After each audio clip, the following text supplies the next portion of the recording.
Bonjour à tous ceux qui sont en ligne ce matin. J'espère que le Seigneur puisse vous exhorter à travers le passage de cette parole ce matin. On va aller directement dans le psaume 91. C'est un des psaumes qui est beaucoup lu, tu sais. Puis même j'encouragerais pour cette semaine de le lire à tous les jours. Le psaume 91. Pourquoi? Parce que le psaume 91, il y a 16 versets, il y a 16 promesses dans le psaume. Vous savez aussi, une des raisons, c'est que la parole de Dieu, Jésus dit, ma parole est vraiment une nourriture pour l'âme. Donc, on a besoin de la nourriture pour notre corps, mais pour notre âme, pour nous fortifier dans notre foi, on a besoin de la parole de Dieu. Donc, c'est vers là qu'on se tourne ce matin. Le titre de mon message ce matin, c'est le repos en Dieu. Donc, on va lire le psaume 91 qui commence, qui dit, celui qui... le psaume 91, vous l'avez-vous? Oui. Okay. Celui qui demeure sous l'abri du Très-Haut repose à l'ombre du Tout-Puissant. Je dis à l'Éternel, mon refuge et ma forteresse, mon Dieu en qui je me confie. Verset 3. Car c'est lui qui te délivre du filet de l'oiseleur, de la peste et de sa rage. Il te couvrira de ses plumes et tu trouveras un refuge sous ses ailes. Sa fidélité est un bouclier et une cuirasse. Tu ne craindras ni la terreur de la nuit, ni la flèche qui vole de jour, ni la peste qui marche dans les ténèbres, ni la contagion qui frappe en plein midi. Que 1000 tombent à ton côté et 10 000 à ta droite, tu ne seras pas atteint. De tes yeux seulement tu regarderas et tu verras la rétribution des méchants. Car tu es mon refuge, ô Éternel. Tu fais du Très-Haut ta retraite. Aucun malheur ne t'arrivera. Aucun fléau n'approchera de ta tente. Car il ordonnera à ses anges de te garder dans toutes tes voies. Ils te porteront sur les mains de peur que ton pied ne heurte contre une pierre. Tu marcheras sur le lion et sur l'aspic, tu foudras le lionceau et le dragon. Puisqu'il m'aime, je le délivrerai, je le protégerai, puisqu'il connaît mon nom. Il m'invoquera, je lui répondrai. Je serai avec lui dans la détresse, je le délivrerai et je le glorifierai. Je le rassasierai de longs jours et je lui ferai voir mon salut. On va juste dire un mot de prière. Père Céleste, tu dis que ta parole, Seigneur, c'est une épée, Seigneur. C'est une nourriture. C'est une parole, Seigneur, qui est puissante, Seigneur. C'est une parole de vie. Ce matin, Seigneur, puisses-tu faire descendre ces paroles dans nos cœurs par ton Saint-Esprit, Seigneur. Que tu puisses les graver dans nos âmes, Seigneur, comme un ancre solide, Seigneur. Tu vois ces promesses que tu fais, Seigneur, dans ta parole. Aide-nous, Seigneur, à en saisir et saisir la signification et de l'appliquer à nos vies dans le nom de Jésus. Et le peuple de Dieu dira Amen. Je vais essayer de l'élaborer verset par verset, mais je vais le regrouper surtout. Donc, il commence le verset 1. Celui qui demeure sous l'abri du Très-Haut. Donc, il commence par celui qui demeure. Ça veut dire, c'est pas juste une visite, c'est pas juste aller voir à Dieu quand on a besoin, après ça, on laisse de côté. Il dit celui qui demeure. Puis on a vu la semaine passée avec Jean chapitre 15, le mot demeure. Jésus a dit, si vous demeurez en moi et que mes paroles demeurent en vous, donc on voit que sa parole doit demeurer. Donc on doit demeurer dans sa parole. Donc, demeurer près du Seigneur. Pas juste quand ça va mal, pas juste quand il y a du trouble, pas juste quand il y a des épreuves, mais de demeurer. Puis, on voit que parfois, on prend la vie un peu pour acquis.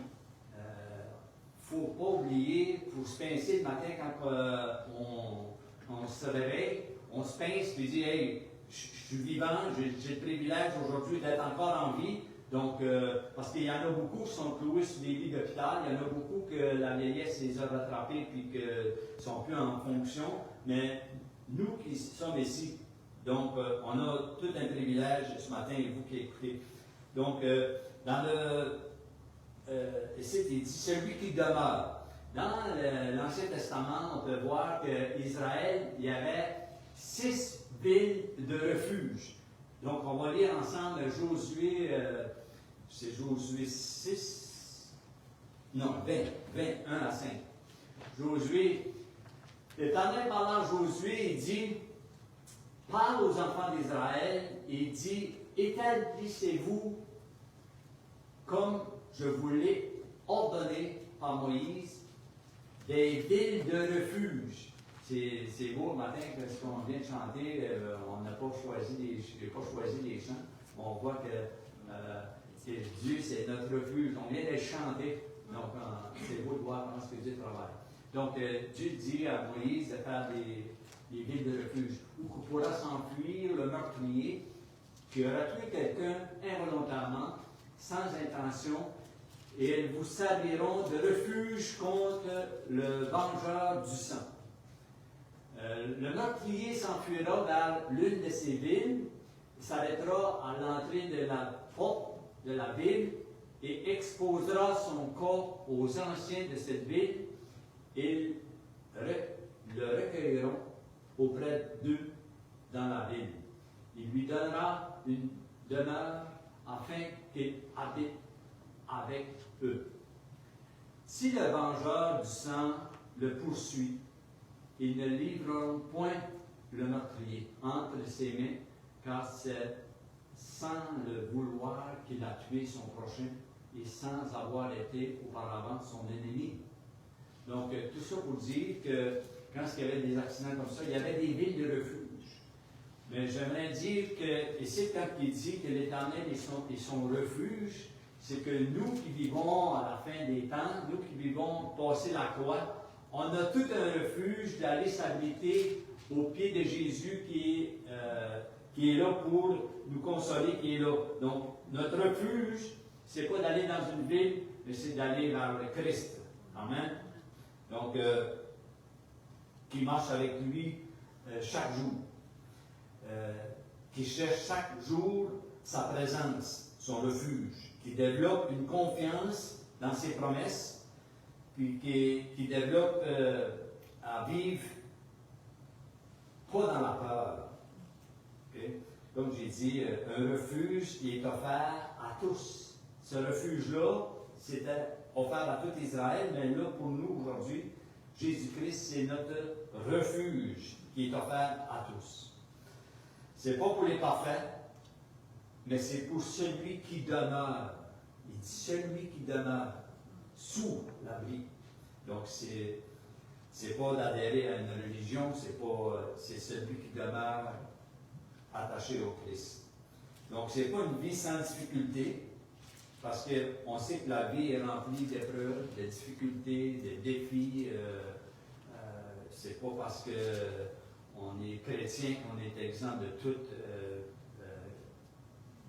épreuve. On sait que quand Dieu a dit à Noé de construire l'arche, l'arche n'a pas empêché l'épreuve, n'est-ce pas? L'arche n'a pas empêché le déluge. Mais il y a une chose, c'est que l'arche a préservé Noé et sa famille. Amen. Donc, on peut voir que c'est bon d'avoir un refuge où on peut s'appuyer. Le psalmiste, ici, il n'y a pas de nom. Okay? On ne sait pas qu'est-ce qu'il a écrit.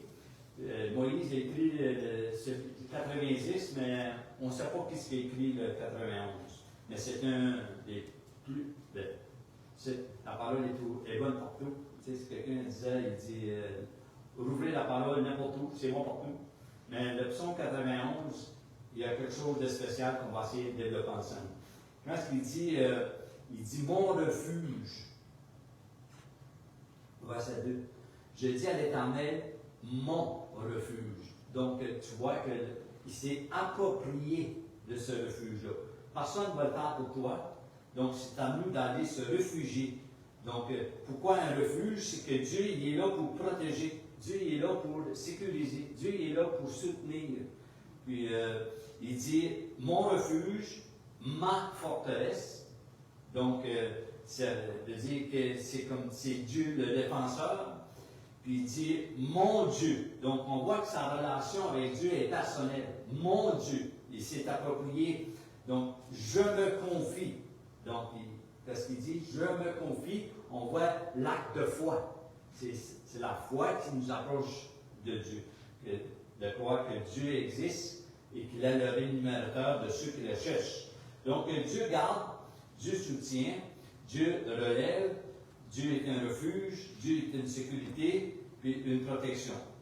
Il dit, l'ombre, quand il dit qu'il s'habille à son ombre, quand il y a de l'ombre, c'est-à-dire que tu es proche pour qu'il y ait de l'ombre, il faut que tu sois proche, n'est-ce pas?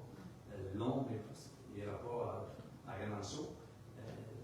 L'ombre, ici, j'ai une lumière là, puis j'ai de l'ombre qui est proche. Donc, c'est d'être proche. Je vais juste sauter parce que on voit que les premiers versets, si on prend verset 3, il dit car c'est lui qui te délivre du filet de l'oiseleur. Donc ici, on peut voir qu'il y a plusieurs dangers. La Bible ne nous dit pas que Satan, c'est un lion rugissant qui cherche à nous dévorer.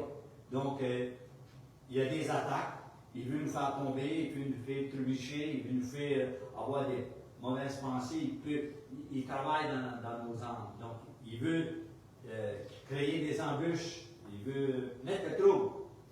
Mais il dit, les pièges de l'oiseleur, c'est des pièges qui cachaient. Donc, on voit que c'est une trappe. Il dit la peste, des maladies, la terreur de la nuit, donc la peur, la flèche qui vole de jour. C'est pas pour rien que quand Jésus était sur cette terre, il nous enseignait à prier la prière du Notre Père. Délivre-nous du mal, délivre-nous du malin. Donc, on voit que ce lion-là qui cherche à nous dévorer, on a besoin d'aller d'une place de refuge, on a besoin d'aller d'une place de sécurité, on a besoin de ça. Donc, si on prend, je ne vais pas tout le lire, mais je vous encourage à le lire. Le psalmiste, c'est à partir du verset 1 jusqu'au verset 13, il parle à Dieu. Okay? Puis on voit là-dedans toutes les promesses. Mais à partir du verset 14 et 16, puis c'est là-dessus que je vais m'arrêter ce matin, c'est Dieu qui parle. Donc c'est Dieu qui parle. Donc sa parole, la parole de Dieu, engage Dieu. Donc qu'est-ce que Dieu dit? La Bible dit qu'il va l'accomplir. Dieu, ce n'est pas un Dieu pour mentir. Donc Dieu va engager sa parole. Donc c'est Dieu qui dit. Et c'est là que on va voir ensemble. Je vous encourage à aller saisir les autres promesses qu'il y a là. Mais je vais voir avec vous ce matin les 8 dernières promesses. Mais il y en a 16. J'aurais fait 2 messages aussi. Mais quand ce qu'il dit, on va lire à partir du verset 14. Il dit, puisqu'il m'aime. Donc, il y a une condition. Puisqu'il m'aime. Donc, il y a des promesses qu'il y a des conditions. Il y a d'autres promesses que c'est Dieu qui dit que ça va se faire, que ça va se faire. C'est comme les alliances. Dieu, il y a des alliances que c'est Dieu qui dit, tu vas devenir enceinte, tu vas enfanter un fils, il a dit à Sarah. Donc, Dieu a dit ça, puis Dieu faut qu'il l'accomplisse parce que c'est lui qui l'a dit. Mais il y a des choses qui sont conditionnelles. Si tu m'aimes, on voit qu'on a vu au verset 1, celui qui demeure, donc il y a une condition, il s'agit de demeurer, pas dire, oh, Dieu va tout faire pour moi, puis moi je rien en fait. Non. C'est un combat, on va le voir, ok? On l'a vu un peu, là, on va le voir un peu plus. Il dit plus qu'il m'aime. Ça me fait penser à quand il dit à Pierre, il dit à Pierre, m'aimes-tu?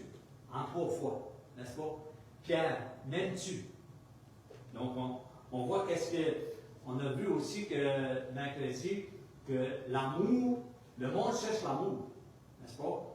Mais l'amour, c'est Dieu. L'amour, c'est une personne. L'amour est de Dieu. Celui qui aime, il est né de Dieu.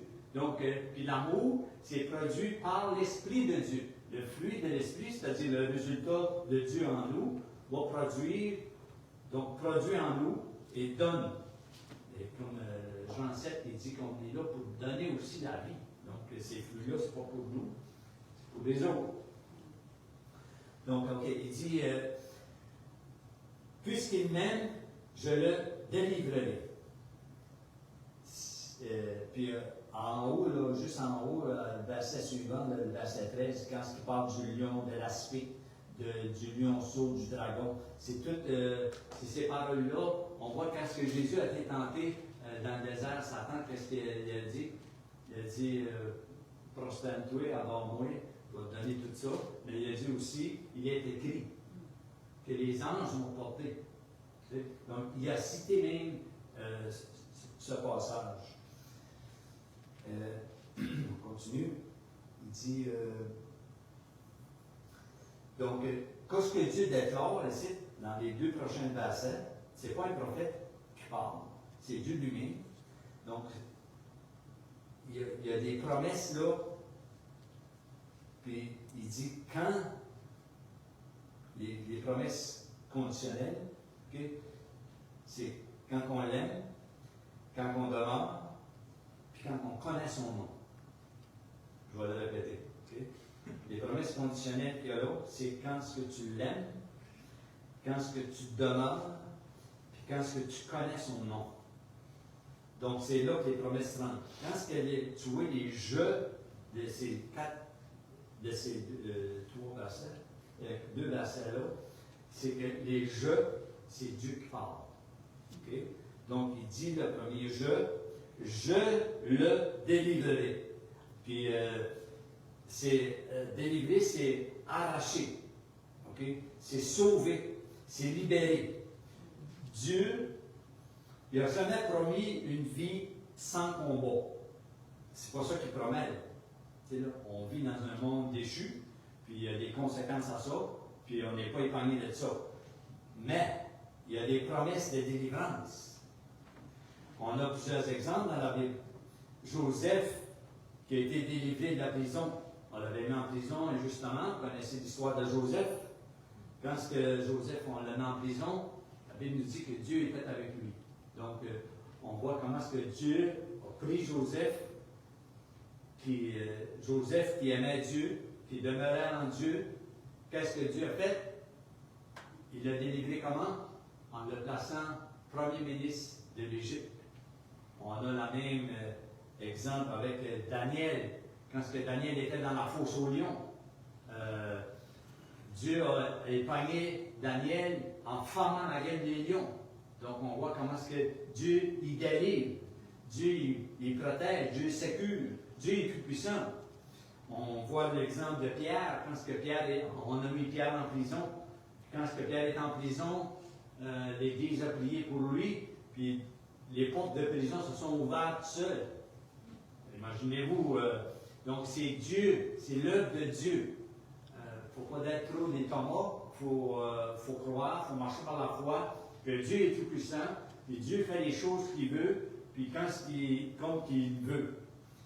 On a l'exemple aussi, Dieu est encore le Dieu des délivrances, Dieu est encore le Dieu qui délivre, Dieu est encore le Dieu qui chasse la peur, Dieu est encore le Dieu qui délivre des mauvaises habitudes, qui délivre du découragement.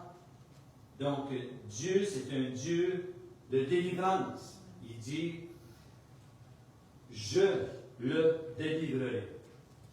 L'autre je, c'est je le protégerai. Verset 14, toujours. Je le protégerai puisqu'il connaît mon nom. Donc, je le protégerai. Pourquoi? Parce qu'il connaît mon nom. J'étudie les miracles que j'ai faits, je vais aller en faire les plus grands. Donc, le nom. Et les noms de Dieu dans la Bible, il y en a beaucoup. El Shaddai, qui veut dire Dieu Tout-Puissant, Elohim, il y a plein de noms de Dieu. Donc, on pourrait faire à un moment donné, il y a un gars qui m'avait partagé, comment il avait trouvé, il me semble, comme 60 noms avec toutes les significations de chaque nom. Donc, Dieu, c'est pas juste un Dieu, c'est un Dieu tout-puissant, n'est-ce pas? J'aimerais qu'on puisse aller voir Ésaïe 26, verset 3. Ésaïe 26, 3. À celui qui est ferme dans ses sentiments, tu assures la paix.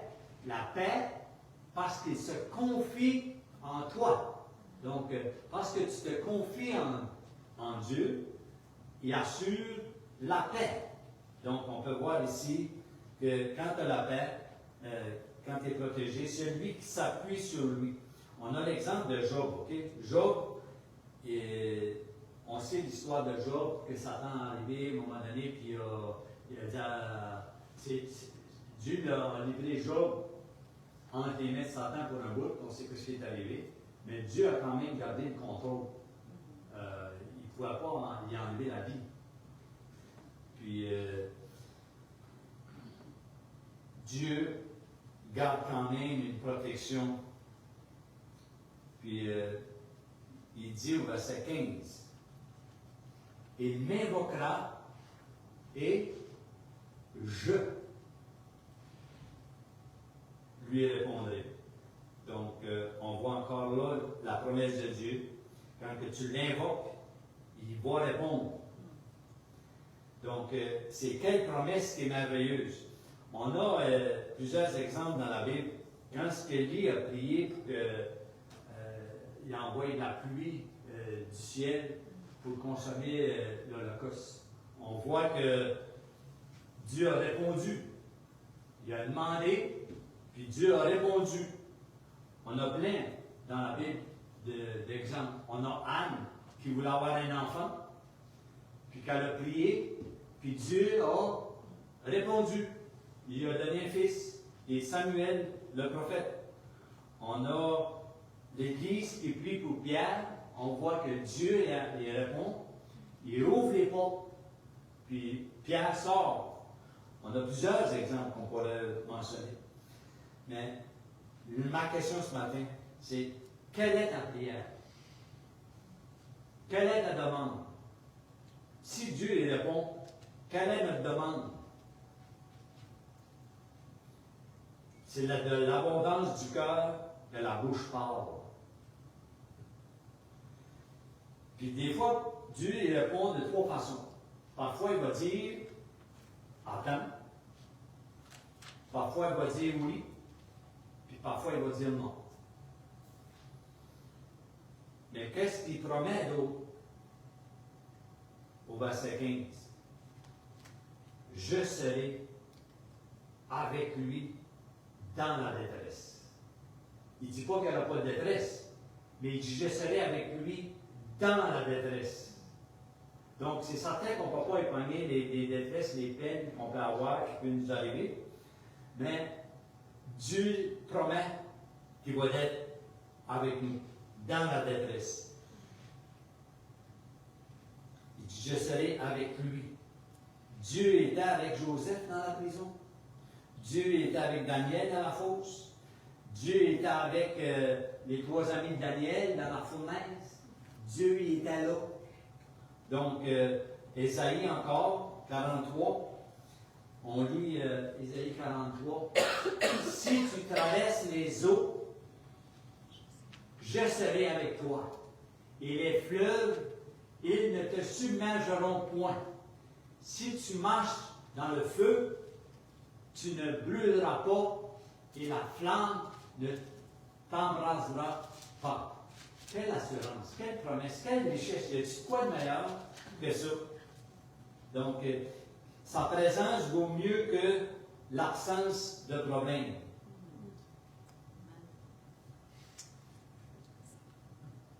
Ça se rendu en arrière? Sa présence, ça vaut mieux que l'absence de problème. Okay? Il dit, je le délivrerai. D'autres versets. Encore dans le verset 15, il dit, je le délivrerai. Il y a un autre je juste à côté. Et je le glorifierai. Donc, n'oubliez pas, c'est la promesse de Dieu. C'est Dieu qui s'engage avec sa parole. Il dit, Dieu ne se contente pas de nous sortir de l'épreuve, mais il dit, je le délivrerai. Donc, c'est sa promesse-là, la délivrance. Okay? Les blessures d'aujourd'hui peuvent devenir le témoignage de demain. Les blessures d'aujourd'hui peuvent devenir le témoignage de demain. Dieu peut transformer nos cicatrices en trophées. Je vais avancer un petit peu plus vite. Verset 16. Il dit, je le rassasierai de longs jours. Je le rassasierai de longs jours. Quelqu'un qui est rassasié, c'est-à-dire qu'il y a une satisfaction. Donc, Dieu promet la satisfaction. Le psaume 16, verset 11.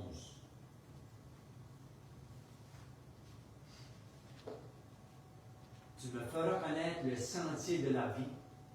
Il y a d'abondantes joies devant ta face, des délices éternelles à ta droite.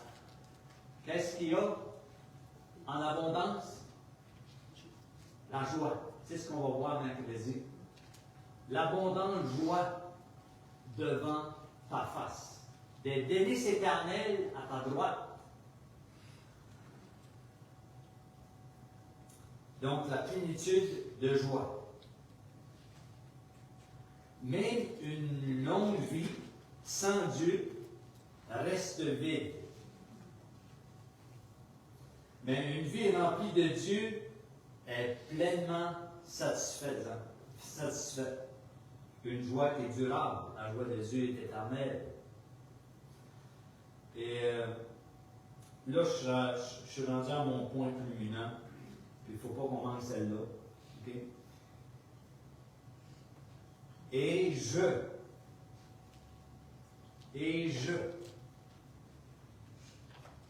Quoi? 16. Verset 16. Et je lui ferai voir mon salut. Alléluia. Donc, ici, quand on prend ce passage-là, les deux derniers versets, alors, si on commence au verset 1, okay, on voit la progression des événements, mais là, on est rendu au point culminant. Il dit, je lui ferai voir mon salut, c'est Dieu qui parle. Ce n'est pas notre salut, ce n'est pas nous autres qui peut gagner notre ciel. Donc, il dit, je lui ferai voir mon salut. Donc, c'est là la plus grande promesse. C'est la délivrance éternelle. Toutes les autres sont temporaires, c'est parce que ça se passe. Mais son salut, c'est que c'est éternel. Et c'est là que c'est le plus grand cadeau, c'est pas nécessairement la santé. C'est pas nécessairement la prospérité, la réussite. Le plus grand cadeau, c'est le salut qui a été offert en Jésus-Christ. Amen. Je ne dis pas que la santé, c'est pas important. C'est pas ça que je veux dire. Comprenez-moi bien. Donc, mais le plus grand cadeau, c'est le salut dans la personne de Jésus-Christ. Le plus grand cadeau, c'est le salut, c'est quand ce que tu rencontres Jésus-Christ, que tu l'acceptes comme ton sauveur, il devient ton Dieu. Donc, il est un salut éternel. Et j'aimerais qu'on puisse aller voir dans Job 42. Job 42, verset 5. il dit, mon oreille avait entendu parler de toi, mais maintenant, mon œil t'a vu. Job avait entendu parler de lui, mais là, son œil le voit. Il dit, quoi? Il dit, je lui ferai voir mon salut. Dieu dit ça. Il dit, je lui ferai voir mon salut. Wow! Job, il l'a vu dans la souffrance, oui, mais il a vu la main de Dieu. Ma prière pour toi ce matin, c'est que tu puisses voir la main de Dieu à l'œuvre dans ta vie. On sait que quand Jésus, il y avait Siméon qui était au temple, puis qu'il y avait eu une parole qui verrait le jour du Messie. Puis un jour, Jésus qui vient, puis Siméon que Jésus dans les bras, il dit maintenant je peux mourir parce qu'il dit là j'ai vu ton salut, n'est-ce pas? Donc Dieu avait dit je lui ferai voir, Siméon il l'a vu. Et Dieu te dit ce matin que si tu mets ta foi en Jésus-Christ, il te fera voir son salut. Tu vas voir sa main à l'œuvre. On dit ah ouais mais c'est les il y en a qui vont chercher juste la bénédiction, parce que c'est bon les bénédictions qu'il y a à vendre. Tu sais, là, ils cherchent juste ça. Mais Dieu il y a un package. Il n'y a pas juste les bénédictions. Il y a le salut qui va avec ça, donc qui est éternel. Donc, c'est pas juste pour sur le moment présent. C'est bon d'avoir une bonne vie, d'avoir une santé, d'avoir tout ça, la bénédiction, mais de savoir que tu vas voir un jour le salut de Dieu, devrait mettre une fête dans ta vie. Et on a l'exemple aussi d'Étienne, quand on a lapidé Étienne, ça dit qu'il a vu le Seigneur debout pour l'accueillir. Donc, Dieu avait dit, je lui ferai voir mon salut. Et j'imagine tout un accueil, n'est-ce pas? Quand le roi des rois qui est assis sur un trône, qui se lève pour accueillir son serviteur, alléluia, qui va passer l'éternité avec lui, lorsqu'il n'y aura plus de pleurs, lorsqu'il n'y aura plus de lamentation, lorsqu'il n'y aura plus de peine, lorsqu'il n'y aura plus de douleur, lorsqu'il n'y aura plus de maladie, lorsqu'il n'y aura plus de... Mettez tous les dégâts du péché, qu'est-ce qu'il s'en fait? Le jour où il dit, je lui ferai voir mon salut. Donc, la dernière chose que Dieu promet, ce n'est pas la tombe, mais c'est sa gloire. Alléluia. Donc, la Bible nous dit, nous verrons Jésus-Christ face à face. C'est là où ce que Dieu commence par, on le voit dans le psaume 91, Dieu commence par la délivrance, Dieu protège, Dieu répond, je serai avec lui, je le glorifierai, je le rassasierai, mais quand il dit, je lui ferai voir mon salut, donc là, c'est une portée éternelle. Et c'est toute une promesse. Dieu commence par nous secourir, puis il conduit progressivement, puis le but ultime, c'est de nous conduire à lui-même. Alléluia. Dieu promet de nous faire voir sa puissance, Dieu promet de nous faire voir sa fidélité, Dieu promet de nous faire voir son Fils, Dieu promet de nous faire voir sa gloire, Dieu promet de nous faire voir son salut. Un jour, ceux qui aiment Dieu verront le salut de Dieu. Je sais que mon Rédempteur est vivant et c'est lui qui se lèvera le dernier sur cette terre. On a vu à la Pentecôte la prophétie de Joël dans Acte 2, puis Joël dans Acte 2, dans Joël chapitre 2, mais accompli dans Acte 2, il fait beaucoup de 2, mais il dit la promesse est pour qui? Il dit la promesse est pour vous. Il y en a aussi grand nombre que le Seigneur les appelle. Alléluia. Dieu ne nous a pas créés pour nous envoyer en enfer. Okay? Mais le salaire du péché, c'est la mort. Le salaire du péché, c'est la séparation de Dieu éternellement. C'est ça la mauvaise nouvelle. Mais la bonne nouvelle, c'est que Dieu nous aime, Puis Dieu a donné ce qui avait le plus cher pour nous, il a donné son Fils. Puis tous ceux-là qui acceptent Jésus, il promet de faire voir sa gloire éternelle. Alléluia. C'est ça l'Évangile. Donc, je sais qu'un jour, je verrai mon roi. Je sais qu'un jour, je verrai mon sauveur. Le meilleur est en avant. Jésus a dit, je vais vous préparer une place. Je vais vous préparer une place. Puis quand tu regardes les personnages de la Bible, quand ce que Dieu a appelé, exemple comme Abraham, il s'en va vers un pays promis, mais il vit dans des tentes. Voyez-vous l'écart? Tu te dis, ouais, mais son espérance, elle est vivante. Si on prend l'exemple de Moïse qui a refusé tous les trésors de l'Égypte pour être maltraité avec le peuple de Dieu, pourquoi? On peut-tu voir Hébreux 11, Hébreux 11, 24 à 26, il dit, c'est par la foi que Moïse, devenu grand, refusa d'être appelé fils de la fille de Pharaon. C'était tout un privilège quand même pour ce monde titre. Aimant mieux être maltraité avec le peuple de Dieu que d'avoir pour un temps la jouissance du péché. Regardant l'opprobre de Christ comme une richesse plus grande que les trésors de l'Égypte. Et les trésors de l'Égypte, dans ce temps-là, c'était la puissance mondiale. Donc, qui est-ce qui n'aurait pas aimé vivre dans ce palais-là? Mais Moïse a refusé ça. Pourquoi? Car il avait les yeux fixés sur la rémunération. Il avait les yeux fixés vers en haut. Donc, il dit, ramassez-vous pas des trésors latins, la rouille détruise, mais ramassez-vous des trésors pour le ciel. Donc, le prophète Osée va dire, prépare-toi à la rencontre de ton Dieu. Un jour, tu vas le voir tel qu'il est. Donc, il avait les yeux fixés là-dessus. On a l'exemple aussi de Paul. Paul, quand il a fait le naufrage, vous savez, il a vu la gloire de Dieu dans Romains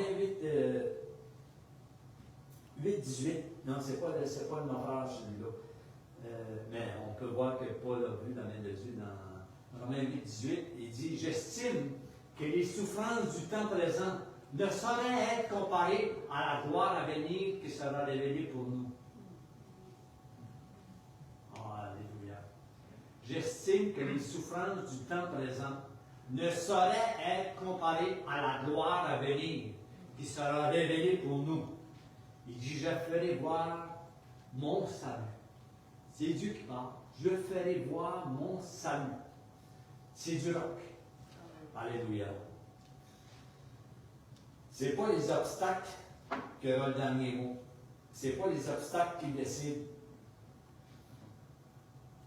Aujourd'hui, je regarde tout ce qu'on nous met dessus avec les chemtrails. Tu sais, les avions qui passent, qui mettent toutes sortes de stuff là, pour nous cacher le soleil, pour nous cacher ce que Dieu, la création qui veut gouverner sur le règne. Mais il y a une chose que les mondialistes ne peuvent pas faire, c'est qu'ils ne peuvent pas nous cacher la gloire de Dieu qui est manifestée en Jésus-Christ. Parce qu'on sait qu'un jour, on va le voir tel qu'il est. Amen. Le psaume 91, ce n'est pas juste une vie sans difficulté, mais Dieu qui protège, qui sécurise, qu'on a confiance. Le thème principal, c'est de demeurer près de Dieu. Si on demeure près de Dieu, c'est pas juste croire en Dieu, pas juste croire que Dieu existe, c'est de demeurer, de se confier en lui, de s'appuyer sur lui, de chercher sa présence, de développer une confiance dans ses promesses, de ne pas vivre dans la peur, pas vivre dans l'inquiétude, mais de s'appuyer sur sa fidélité. Dire, il prend soin de moi. Il a pris soin de Daniel, il a pris soin des 3 amis de Daniel, ils ont vu la gloire de Dieu, il a pris soin de David quand il sauvait de Saül, il l'a délivré. Paul a été protégé dans le naufrage, puis Jésus, il dormait dans la tempête. Donc, on trouve un refuge auprès de lui. C'est pourquoi il va encore dire, venez à moi, vous tous qui êtes fatigués, chargés, et je vous donnerai du repos pour vos âmes. Encore là, des promesses. Et au-dessus de 8000 promesses, je vous l'ai dit, puis je le répète, parce qu'il faut se saisir de ces promesses-là. Parce que ce que ça va faire, ces promesses-là, c'est que ça va nous donner une identité. Ça veut dire, ça va nous donner qui ce qu'on est en Christ. Qu'est-ce que Dieu nous promet, il va l'accomplir. Donc, qu'est-ce que ça fait en nous? C'est que ça va nous établir notre foi sur du roc. On sait que la tempête va venir, les vents ils vont souffler, mais quand notre vie de foi est bâtie sur Jésus, sur Dieu, on est sur le roc. Amen. Je conclue avec, on trouve aujourd'hui, la grâce de Dieu est encore disponible. Aujourd'hui, l'abri est encore disponible. Aujourd'hui, le refuge est encore disponible. Aujourd'hui, la sécurité est encore disponible. Aujourd'hui, le salut est encore disponible. C'est offert gratuitement, que la Bible nous dit. Et je terminerai avec Ésaïe. Il dit je lui ferai voir mon salut. N'est-ce pas? Je lui ferai voir. Regardons le prophète Ésaïe pour conclure. Ésaïe 6, il a vu la gloire. Dieu lui a permis de voir sa gloire. Il dit, l'année de la mort du roi Osias, je vis le Seigneur assis sur un trône très élevé. Amen. Et les pans de sa robe remplissaient le temple. Des séraphins et des anges se tenaient au-dessus de lui et avaient chacun 6 ailes, 2 dont il se couvrait la face, 2 dont il se couvrait les pieds et 2 dont il se servait pour voler. Ils criaient l'un à l'autre, ils disaient « Saint, Saint, Saint est l'Éternel des armées, toute la terre est remplie de sa gloire. » Les portes furent ébranlées dans leur fondement par la voix qui retentissait, et la maison fut remplie de fumée. Alors je dis, malheur à moi, je suis perdu, car je suis un homme dont les lèvres sont impures. J'habite au milieu d'un peuple dont les lèvres sont impures, et mes yeux ont vu le roi, l'Éternel des armées. Mais l'un des séraphins vola vers moi, tenant à la main une pierre ardente qu'il avait prise sur l'autel avec des pincettes. Il toucha ma bouche. Il dit, ceci a touché tes lèvres. Ton iniquité est enlevée et ton péché est expié. On voit que quand Ésaïe, qui était tout un prophète, c'est un grand prophète, Ésaïe, il a prophétisé beaucoup de la naissance de Jésus, il a prophétisé, c'était tout un grand prophète. Puis qu'un jour, quand il voit la gloire de Dieu, qu'est-ce qu'il voit de lui? Il dit, je suis parmi le peuple dont mes lèvres sont impures. Et là, je viens de voir le roi qui est 3 fois saint. Donc, on voit que Dieu, là encore, il va pouvoir. Ça, c'est dans l'Ancien Testament.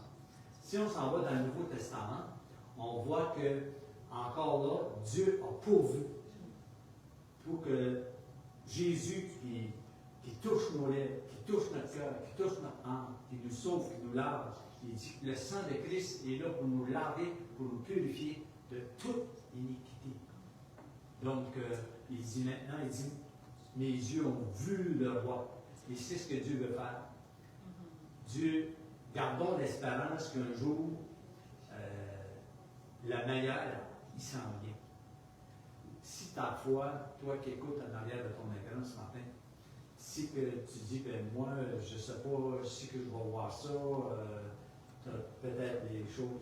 La Bible dit que si tu confesses tes péchés, il est fidèle pour te pardonner, pour te purifier de tout.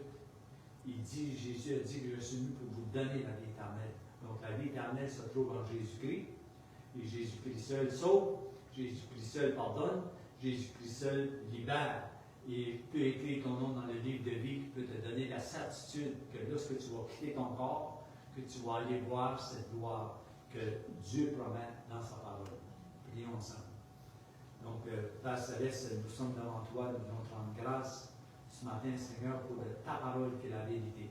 Ta parole, Seigneur, qui nous inspire, ta parole qui nous donne une identité, Seigneur. Mais merci parce que ta parole, Seigneur, que tu prononces, elle t'engage aussi, Seigneur. Donc, merci pour ta parole, Seigneur, qui nourrit notre âme. Ce matin, Seigneur, je te prie pour ceux qui sont en arrière de les écrans.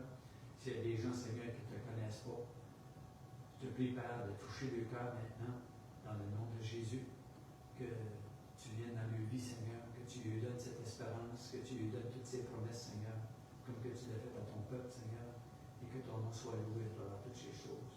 Soit avec ceux qui passent des temps difficiles, Seigneur, on te prie de les consoler, Seigneur, qu'ils puissent trouver refuge auprès de toi, au Père, que tu puisses mettre tes bras autour d'eux, Seigneur, et faire du bien, dans le nom de Jésus, Père. Amen. Donc, à la semaine prochaine pour un autre message. Pour nous ce matin,